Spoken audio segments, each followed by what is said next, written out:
మాకు ఇప్పుడు ఆశా వర్కర్లకు ఏం లేదు, మాకు ఫిక్స్డ్ వేతనం కావాలని కొట్లాడుతున్నాం సార్.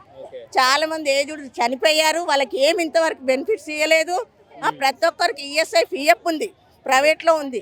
మేము గవర్నమెంట్లో పని చేసుకుంటూ మాకు ఈఎస్ఐ లేదు, పిఎఫ్ లేదు, మాకు సెలవులు లేవు, పండగ సెలవులు ఏ రాత్రి ఏ పగలనుకుంటూ కష్టపడుతున్నాం సార్. ప్రతి ఒక్క ప్రభుత్వం వస్తున్నారు, ప్రభుత్వాలు మారుతున్నాయి, కానీ మా బతుకులు మాత్రం మారట్లేదు సార్.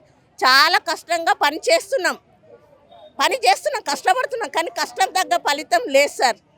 ప్రతి ఒక్కరికి ఇప్పుడు ఏది కొనాలన్నా ఎంత మనం ఖర్చు పెట్టాలంటే ప్రతి ఒక్క ఇల్లు కిరాయి పెరుగుతుంది, ప్రతి ఒక్క దాని మీద పెరుగుడు అయితే పెరుగుతుంది. మాకు జీతాలు మాత్రం పెరగట్లేదు సార్. మాకు ఫిక్స్డ్ వేతనం కావాలి అని కొట్లాడుతున్నాం సార్. ఇప్పుడన్నా రేవంత్ రెడ్డి అన్న మా మీద కన్నుంచి మాకు జీతాలు ఫిక్స్డ్ వేతనం చేయాలని అనుకుంటున్నాము.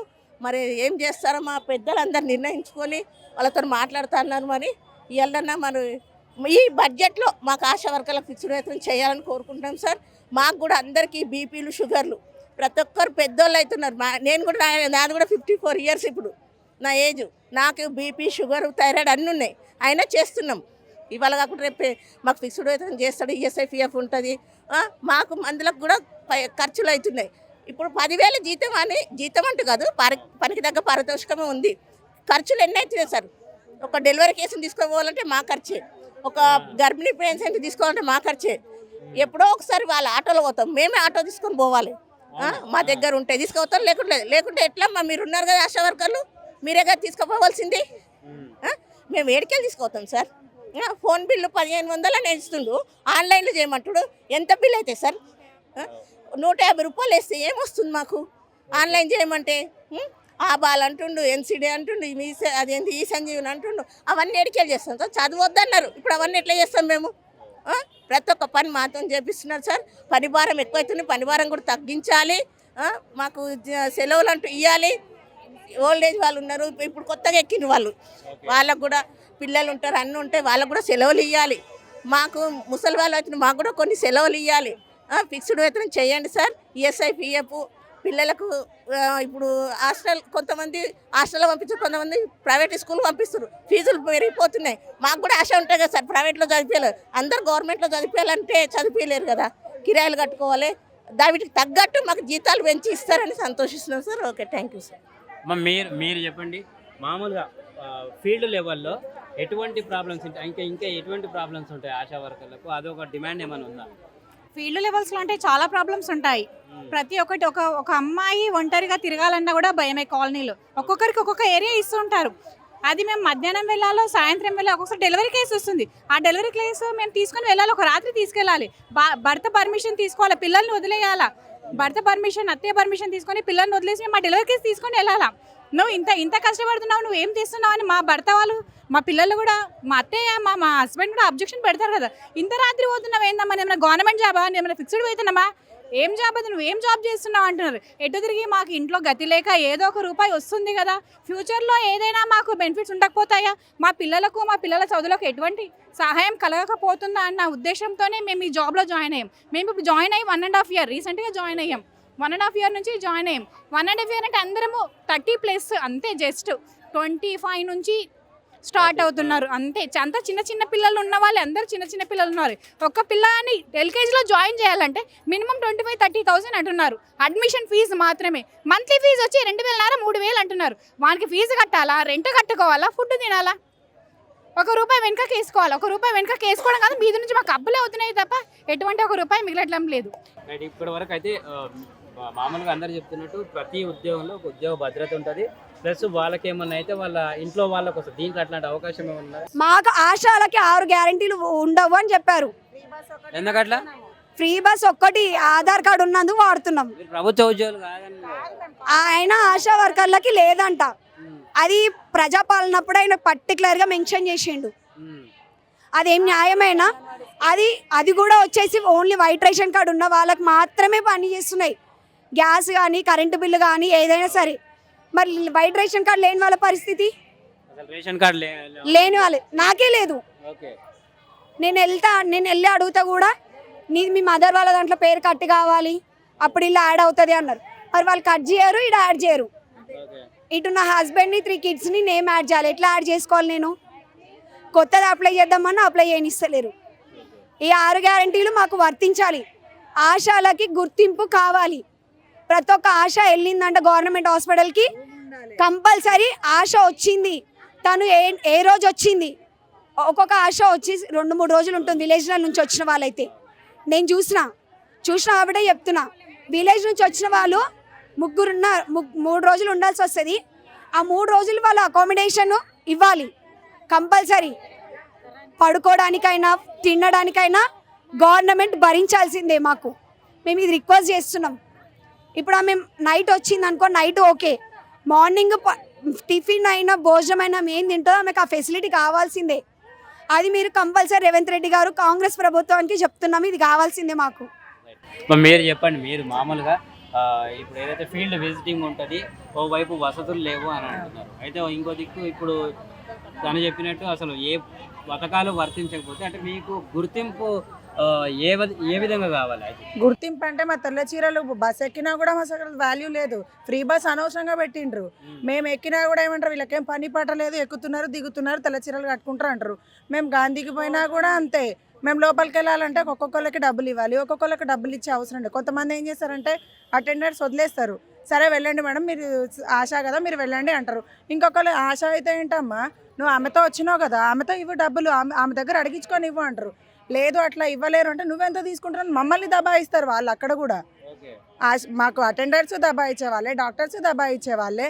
మరి మేము ఎక్కడ వెళ్ళాలి? మాకు వచ్చే జీతంలో మేము ఎట్లా బ్రతకాలి?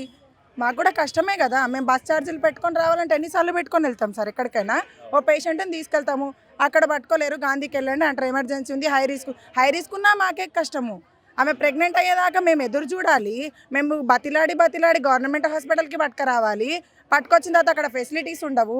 వాళ్ళు మా మీద హోప్ పెట్టుకొని వచ్చి మమ్మల్ని ఏమన్నా అయింది అనుకోండి రిస్క్, మమ్మల్నే పట్టుకొని మమ్మల్నే బ్లేమ్ చేస్తారు వాళ్ళు, మా మీద కేసులు పెడతారు. మాకెట్లా? అట్లా ఎప్పుడన్నా అయ్యిందా? అయిన వాళ్ళు ఉన్నారు, సీనియర్స్కి అయినాయి అన్నీ. మేము జూనియర్స్ కాబట్టి మా వరకు ఇప్పటి వరకు అది ఫేస్ చేయలేదు మేము. కానీ అయిన వాళ్ళు ఉన్నారు, సీనియర్స్ వాళ్ళకి అయినాయి. ఆల్రెడీ మౌలాలి అక్క పైన 2-3 కేసులు పెట్టారు. మేమెందుకు మీకు హెల్ప్? మేము చేస్తున్నాం, మాకు గతి లేక మా పిల్లలకి ఏదో ఒకలా సాదుకోవాలి కాబట్టి మాకు గతి లేక మేము చేస్తున్నాం మీ జీతానికి. కానీ మాకు అసలు వాల్యూవే లేదు కదా. మాకు వాల్యూ ఇవ్వండి, మాకు కొంచెం డబ్బులు పెంచండి. మీరు ఎంతో వేస్ట్ ఖర్చులు చాలా చేస్తున్నారు కదా గవర్నమెంట్. మమ్మల్ని చూడండి, మేము పని చేయట్లేదా? మమ్మల్ని పట్టుకొని అడగండి, మీరు ఎందుకు చేయట్లేదు, మీకు ఇంత శాలరీ ఇస్తున్నాం, మీకు ఎందుకు చేయట్లేదు, మమ్మల్ని పట్టుకొని అడగండి. అంతేగాని ఊడ్చే వాళ్ళకన్నా ఉంది ఈఎస్ఐపిఎఫ్, మేము వాళ్ళకంటే దారుణం అయిపోయినాము. ఎన్నేళ్ల నుంచి పోరాటము? మా చాలా రోజుల నుంచి జరుగుతుంది ఇది. 20 సంవత్సరాల నుంచి చేస్తున్నాం. 150 రూపాయలు ఫస్ట్ మమ్మల్ని ఎందుకు తీసుకురంటే మాతా శిశు సంరక్షణ కోసం. పిల్లలు చనిపోవద్దు, తల్లులు మంచిగా ఉండాలి. తెలియక అప్పుడు టీటీలు తీసుకోకపోతుండే, గవర్నమెంట్ ఏ హాస్పిటల్కి వెళ్ళకపోతుండే, ఇళ్ళల్లో డెలివరీలు కావద్దని మమ్మల్ని తీసుకురు. ఏమన్నారు, ఒక బుధవారం రోజు, శనివారం రోజు, సోమవారం రోజు అమ్మ పని మీకు అంతే. ఇప్పుడు leprosy survey, TB survey, NCD survey రాకున్నా కూడా ఇక్కడ మలేరియా ఏది వచ్చినా కరోనా టైంలో మీరు చూస్తుండొచ్చు, అందరు ఇళ్ళల్లో ఉంటే మేము కరోనా టైంలో మేము మెడిసిన్ ఇచ్చేసి వచ్చినాం. ఇంట్లో వాళ్ళే భయపడ్డారు పోవడానికి వాళ్ళ దగ్గర. కానీ మేము చేసినాం సేవ. అట్లా ఏది గుర్తింపే లేదు మాకు. మళ్ళీ ఏఎన్ఎంలది ఏఎన్సీలు తెచ్చేయాలి, టార్చరు, డెలివరీకి పోవాలి, ఏ నైట్ అయినా సరే పోవాలి వాళ్ళు ఎంబడి డెలివరీకి కంపల్సరీ. ఇప్పుడు ఇక్కడ నుంచి వచ్చిన వాళ్ళు, ఇక ఈమె గద్వాల నుంచి వచ్చింది, అక్కడ నుండి ముందుగాల వచ్చింది భయపడి, ఏమో పోలీసులు పట్టుకొని. ఎందుకు? ఆమె కూడా 20 సంవత్సరాల నుంచి. ఎవరు ఇక్కడ హైదరాబాద్లో ఎవరు లేరు. ఎక్కడ ఉంటుంది ఆ అమ్మాయి? ఇప్పుడు అక్కడ నుండి వచ్చి ఆమెకి ఏం భద్రత? ఏమీ లేదు. నీకు ఇంత జీతము ఇస్తున్నాము. ఫిక్స్ అని వేతనం కావాలి మాకు, ఆశాలని గుర్తింపు కావాలి, ఫిక్స్ వేతనం కావాలి, ఈఎస్ఐపిఎఫ్ కావాలి మాకు. ఇప్పుడు రోడ్డు మీద ఏమైనా అయినా కూడా గుర్తింపు అనేది ఏం లేదు. పలానా ఆమె అని తెల్ల చీర ఉంటే కూడా ఎవరో అమ్మ నువ్వు అంటారు బస్సులో. మేము ఫిక్స్డ్ వేతనం ఇస్తే మేము ఇంత పని చేస్తున్నాం, మా పనికి తగ్గ పారితోషికం అని ఇంతే ఇస్తారు. ఆ వేతనం మాకు సరిపోవట్లేదు. మా కిరాయిలు కట్టుకొని పిల్లల చదువుకి యాడ్ అవుతాయి సార్. మేము మా మధ్యతరగతి వాళ్ళకి జీతం సరిపోదు సార్. మాకు ఫిక్స్డ్ వేతనం 18,000 కావాలి, ఈఎస్ఐ పిఎఫ్ కావాలి. ఇప్పుడు సపోజ్ మా ఫ్యామిలీలో ఎవరికైనా ఇబ్బంది కలిగింది, బాబుకో మా హస్బెండ్కో, మేము హాస్పిటల్కి వెళ్తే 1,000 లక్షలు ఖర్చు అయ్యేది వచ్చినప్పుడు మేము ఎట్లా భరించుకోవాలి?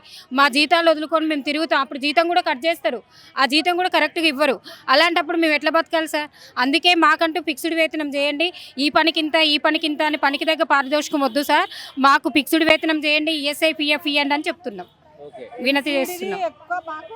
ఎన్సిడి టార్చర్ ఎక్కువ ఉంది సార్. ఇంకా అందులో ఎన్సిడి అంటే షుగర్ బీపీ వాళ్ళు టెస్టులు ఉంటాయి సార్, వాళ్ళని రాసుకోవాలి, వాళ్ళే ఆన్లైన్ అప్డేట్ కొట్టాలి, ఈ సిస్టర్స్ ఏఎన్ఎంస్ చెప్పే పనులు చేయాలి, డాక్టర్ అమ్మ కింద హాస్పిటల్ వర్క్ ఏదైనా ఉన్నా చేయాలి. ఇప్పుడు నైట్ డెలివరీ వచ్చింది, ఆ డెలివరీకి వెళ్తాం సార్, మాకు సేఫ్టీ ఏముంది? మేము వాళ్ళ ఎంట వెళ్ళినామని వాళ్ళు ఏమి ఇస్తారు సార్? ఛార్జీలు లేవు, ఫ్రీ బస్సే కదా అంటారు. ఆ ఫ్రీ బస్సులో మాకు ఏముంటుంది సార్ సేఫ్టీ? ఈ యూనిఫామ్ వేసుకున్నా కూడా బయటికి వెళ్ళినప్పుడు ఏదైనా ప్రమాదం జరిగితే పర్లేదు, మన కోసం కష్టపడామని ఏమైనా హెల్ప్ చేయడానికి కూడా ఉండదు. మరి అలాంటప్పుడు మాకు ఏమి గుర్తింపు ఉంటుంది సార్? అందుకే మేము పనికి తగ్గ పారితోషికం కాకుండా ఫిక్స్డ్ వేతనం ఇవ్వండి, ఈఎస్ఐ పిఎఫ్ ఇవ్వండి. రేవంత్ రెడ్డి సార్కి మేము మనవి చేస్తున్నాము, మాకు ఆ ఫిక్స్డ్ వేతనం చేయండి, ఈఎస్ఐ పిఎఫ్ చేయండి, మా ఫ్యామిలీలను ఆదుకోండి. మేము ఇన్ని రోజులు ధర్నాలు చేసి మాకన్నా సీనియర్లు చాలామందికి పోట్లాడుతున్నారు, అలాంటివన్నీ గుర్తింపు ఇవ్వండి. మేము కూడా మిమ్మల్ని జీవితాంతం గుర్తుపెట్టుకుంటాం సార్, మాకు చేయండి అని విజ్ఞప్తి చేస్తున్నాం. అప్పుడు ఉన్నంత ఫెసిలిటీస్ ఇప్పుడు లేవు. మేము ప్రతిదానికి టెన్షన్ పడాలి, మాకే బీపీలు షుగర్లు వచ్చేటట్టున్నాయి. అసలు ఒక్క చిన్న ఫోన్ వచ్చిందనుకో, మేము ఎత్తలేదనుకో సిస్టర్లకు చెప్పేస్తారు. సిస్టర్లు మాకు ఫోన్ చేసి తిట్టడం, ఇట్లాంటిది అయితే మేము టెన్షన్ తోటి ఉరకాలే. తిండి ఉండదు, ఏముండదు. మా ఇంట్లో ఇప్పటివరకు మేము వంట చేయకుండా ఉంటాం. మేము వంట చేయకుండా మా పిల్లల్ని పట్టించుకోకుండా మేము ప్రజలను పట్టించుకుంటాము. కానీ మాకైతే ఏమంటారు, మాకు ఏం చెప్పాలో కూడా అర్థం కావట్లేదు సార్. మామూలుగా మీరు ఒక ఏరియాలో ఒక 2-3 ఉంటే వాళ్ళకి ఒక్కొక్కరికి ఒక్కొక్క టైమింగ్ అనేది ఏముండదు సార్. మాకు ఏ టైం కంటే ఏ టైంకి కాల్ వస్తే ఆ టైంకి వెళ్ళాలి. హాస్పిటల్ తీసుకెళ్తే ఆ పేషెంట్స్ కూడా మొత్తము వాళ్ళు మాకు ఏదో గవర్నమెంట్ ఎక్కువ అమౌంట్ ఇస్తుంది అనేసి మొత్తం మా మీద డిపెండ్ అయి ఉంటారు. అవును, అక్కడికి వెళ్తే మేము యూనిఫామ్ వేసుకొని వెళ్ళినా కూడా మీరు ఆశ కదా అయితే పక్కకు జరుగు ఇట్లాంటి మాటలే ఉంటాయి. మరి మీరు పేషెంట్లను తీసుకొని వచ్చారు, మరి మీరు వచ్చి చూపించమని మాకు చెప్తున్నారు మీటింగ్లలో. మరి వాళ్ళు మీటింగ్లలో చెప్పినప్పుడు మేము ఆడికి పోయినప్పుడు మాకు రెస్పాన్స్ అయితే ఇవ్వాలి కదా. ఎల్లమెల్లు ఆశ అయితే ఏంది పెద్ద ఇలాంటి మాటలు మాట్లాడుతుంటారు. అంటే మళ్ళీ ఒకవేళ ప్రాబ్లం వస్తే మాత్రం మిమ్మల్ని సంప్రదిస్తారు. అవును, ప్రతి ఒక్క డ్యూటీ చెప్తారు సార్, మాకు హెల్త్ బాగాలేదంటే చేయాల్సిందే ఖచ్చితంగా అనేసి అంటుంటారు.